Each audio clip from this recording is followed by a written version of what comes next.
RSS अपना रुख साफ करे। आरएसएस चुप नहीं रह सकता। आरएसएस बताए कि क्या आरएसएस भी मानता है कि मोदी जी भगवान का अवतार हैं। 400 सीट इसलिए चाहिए क्योंकि उन्होंने मन बना रखा है कि वो संविधान को पलट के और रिजर्वेशन ख़त्म करेंगे। सरकार चलानी है तो वो तो 300 में भी चल जाती है। पंजाब के लोगों का दिल बहुत बड़ा होता है।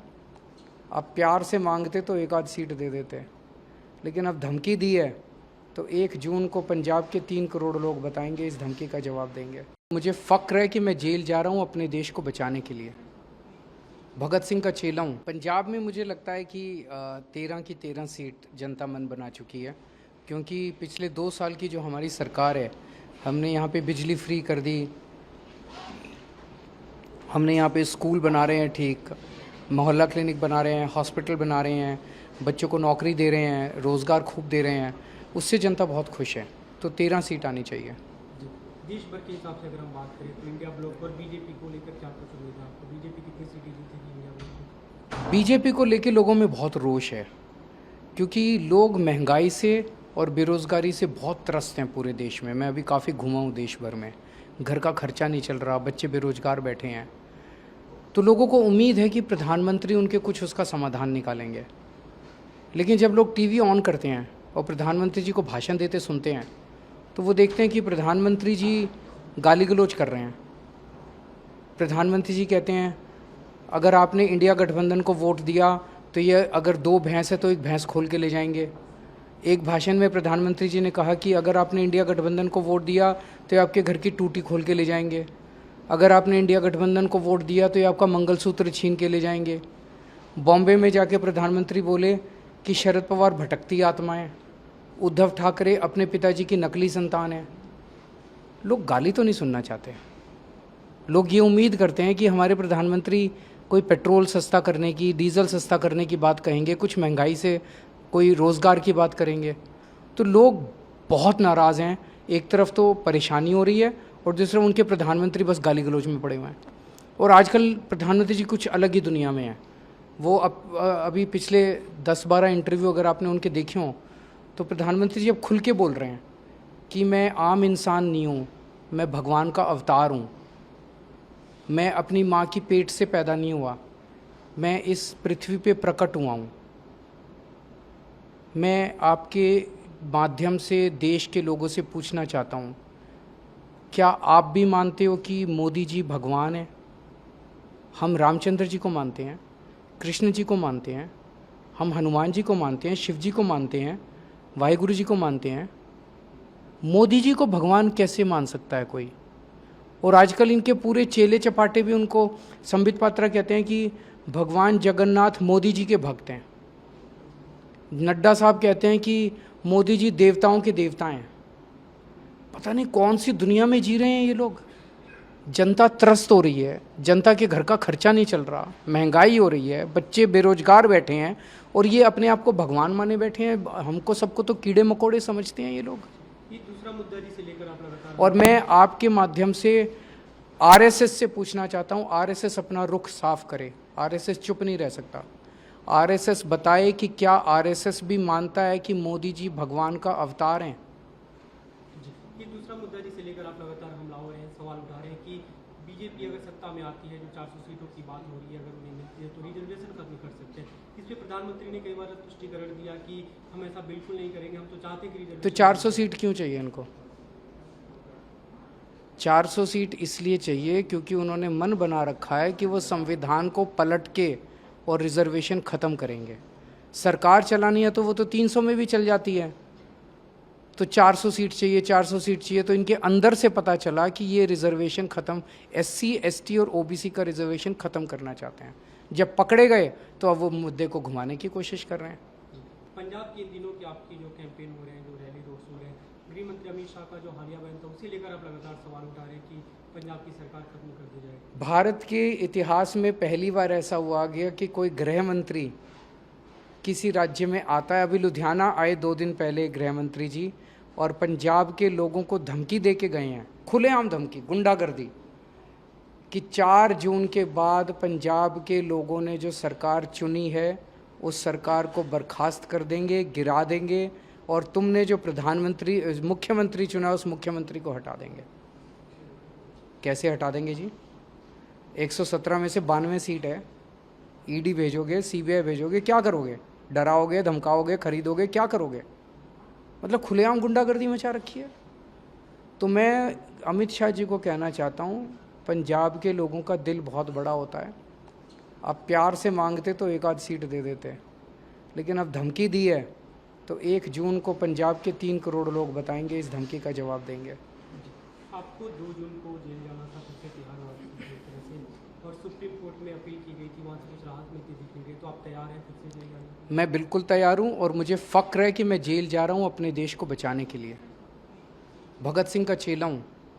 भगत सिंह देश को आज़ाद कराने के लिए फांसी पे चढ़ गए। मुझे अगर देश को बचाने के लिए इस तानाशाही और इस गुंडागर्दी से जो माहौल इन्होंने बना रखा है, कहीं सरकार गिरा देते हैं, किसी के एमएलए तोड़ देते हैं, शिवसेना के 2 टुकड़े कर दिए, एनसीपी के 2 टुकड़े कर दिए, सरकारें गिरा दी, सारे भ्रष्टाचारियों को अपनी पार्टी में इस तानाशाही के खिलाफ अगर मुझे 100 बार भी जेल जाना पड़े अपने देश को बचाने के लिए, मैं उसमें अपना गौरव महसूस करूँगा। आरएसएस अपना रुख साफ करे। आरएसएस चुप नहीं रह सकता। आरएसएस बताए कि क्या आरएसएस भी मानता है कि मोदी जी भगवान का अवतार हैं। 400 सीट इसलिए चाहिए क्योंकि उन्होंने मन बना रखा है कि वो संविधान को पलट के और रिजर्वेशन ख़त्म करेंगे। सरकार चलानी है तो वो तो 300 में भी चल जाती है। पंजाब के लोगों का दिल बहुत बड़ा होता है। आप प्यार से मांगते तो एक आध सीट दे देते, लेकिन अब धमकी दी है तो 1 जून को पंजाब के 3 करोड़ लोग बताएंगे, इस धमकी का जवाब देंगे। मुझे फ़क्र है कि मैं जेल जा रहा हूँ अपने देश को बचाने के लिए। भगत सिंह का चेला हूँ। पंजाब में मुझे लगता है कि 13 की 13 सीट जनता मन बना चुकी है, क्योंकि पिछले 2 साल की जो हमारी सरकार है, हमने यहाँ पे बिजली फ्री कर दी, हमने यहाँ पे स्कूल बना रहे हैं ठीक, मोहल्ला क्लिनिक बना रहे हैं, हॉस्पिटल बना रहे हैं, बच्चों को नौकरी दे रहे हैं, रोज़गार खूब दे रहे हैं, उससे जनता बहुत खुश है। तो 13 सीट आनी चाहिए। देश भर के हिसाब से अगर हम बात करें तो इंडिया ब्लॉक और बीजेपी को लेकर क्या कुछ उम्मीद है आपको? बीजेपी कितनी सीटें जीतेगी इंडिया ब्लॉक? बीजेपी को लेके लोगों में बहुत रोष है, क्योंकि लोग महंगाई से और बेरोज़गारी से बहुत त्रस्त हैं पूरे देश में। मैं अभी काफ़ी घूमा हूँ देश भर में। घर का खर्चा नहीं चल रहा, बच्चे बेरोज़गार बैठे हैं। तो लोगों को उम्मीद है कि प्रधानमंत्री उनके कुछ उसका समाधान निकालेंगे। लेकिन जब लोग टीवी ऑन करते हैं और प्रधानमंत्री जी को भाषण देते सुनते हैं, तो वो देखते हैं कि प्रधानमंत्री जी गाली गलौज कर रहे हैं। प्रधानमंत्री जी कहते हैं अगर आपने इंडिया गठबंधन को वोट दिया तो ये अगर 2 भैंस है तो 1 भैंस खोल के ले जाएंगे। एक भाषण में प्रधानमंत्री जी ने कहा कि अगर आपने इंडिया गठबंधन को वोट दिया तो ये आपके घर की टूटी खोल के ले जाएंगे। अगर आपने इंडिया गठबंधन को वोट दिया तो ये आपका मंगलसूत्र छीन के ले जाएंगे। बॉम्बे में जाके प्रधानमंत्री बोले कि शरद पवार भटकती आत्मा है, उद्धव ठाकरे अपने पिताजी की नकली संतान है। लोग गाली तो नहीं सुनना चाहते। लोग ये उम्मीद करते हैं कि हमारे प्रधानमंत्री कोई पेट्रोल सस्ता करने की, डीजल सस्ता करने की बात कहेंगे, कुछ महंगाई से कोई रोज़गार की बात करेंगे। तो लोग बहुत नाराज़ हैं। एक तरफ तो परेशानी हो रही है और दूसरा उनके प्रधानमंत्री बस गाली गलौज में पड़े हुए हैं। और आजकल प्रधानमंत्री जी कुछ अलग ही दुनिया में हैं। वो अभी पिछले 10-12 इंटरव्यू अगर आपने उनके देखे हों तो प्रधानमंत्री जी अब खुल के बोल रहे हैं कि मैं आम इंसान नहीं हूँ, मैं भगवान का अवतार हूँ, मैं अपनी माँ की पेट से पैदा नहीं हुआ, मैं इस पृथ्वी पे प्रकट हुआ हूँ। मैं आपके माध्यम से देश के लोगों से पूछना चाहता हूँ, क्या आप भी मानते हो कि मोदी जी भगवान हैं? हम रामचंद्र जी को मानते हैं, कृष्ण जी को मानते हैं, हम हनुमान जी को मानते हैं, शिव जी को मानते हैं, वाहिगुरु जी को मानते हैं। मोदी जी को भगवान कैसे मान सकता है कोई? और आजकल इनके पूरे चेले चपाटे भी उनको, संबित पात्रा कहते हैं कि भगवान जगन्नाथ मोदी जी के भक्त हैं। नड्डा साहब कहते हैं कि मोदी जी देवताओं के देवता हैं। पता नहीं कौन सी दुनिया में जी रहे हैं ये लोग।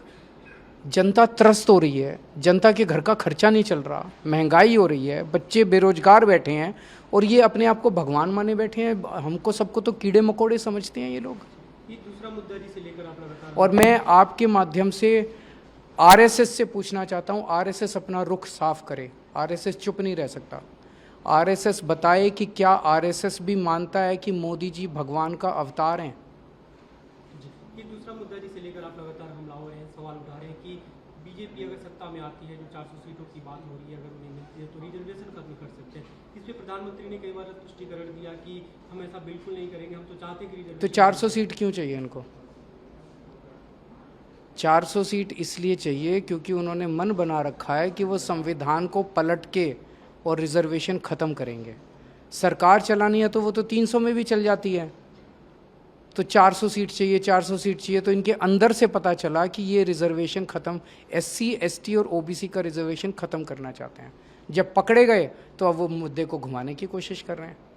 पंजाब के इन दिनों की आपकी जो कैंपेन हो रहे हैं, जो रैली रोड शो है, गृह मंत्री अमित शाह का जो हालिया बयान था उसे लेकर आप लगातार सवाल उठा रहे हैं कि पंजाब की सरकार खत्म कर दी जाए। भारत के इतिहास में पहली बार ऐसा हुआ गया कि कोई गृह मंत्री किसी राज्य में आता है। अभी लुधियाना आए 2 दिन पहले गृह मंत्री जी, और पंजाब के लोगों को धमकी दे के गए हैं, खुलेआम धमकी, गुंडागर्दी, कि 4 जून के बाद पंजाब के लोगों ने जो सरकार चुनी है उस सरकार को बर्खास्त कर देंगे, गिरा देंगे, और तुमने जो मुख्यमंत्री चुना उस मुख्यमंत्री को हटा देंगे।